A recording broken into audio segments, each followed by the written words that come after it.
From blank sheet to fully operational hospital in less than a fortnight. A 21st century global pandemic requires an unprecedented response, and the NHS Nightingale is just that.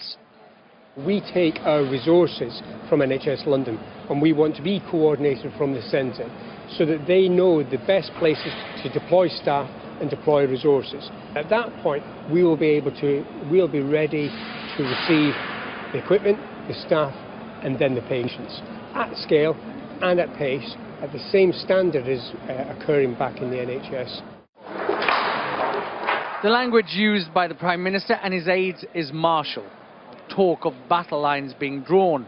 So it's right the military was asked to deliver this logistical and engineering masterclass.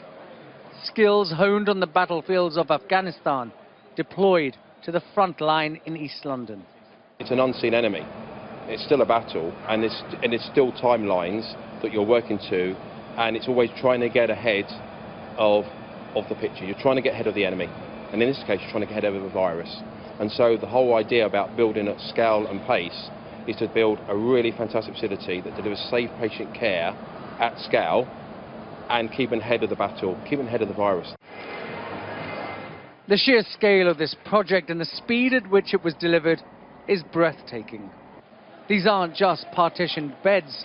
The NHS Nightingale is the world's largest critical care unit, fully equipped to deal exclusively with very sick COVID-19 patients. And these ventilators, in short supply nationwide, will soon be plumbed into a 4-mile-long oxygen tube network.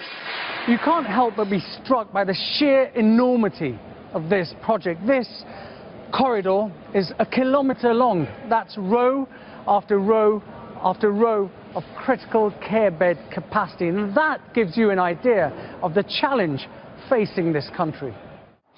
Retired medics, airline staff and an army of volunteers will be the lifeblood of this hospital. Trained critical care doctors and nurses will be sent here from other London hospitals too. They will need the same safety assurances as their worried colleagues elsewhere in the country. We've sent out over 750 million pieces of protective equipment over this last fortnight, and we're needing to do more. We absolutely need to make sure our nurses and midwives, our staff on the front line, have the protection. The Nightingale is ready to treat its first COVID-19 patient.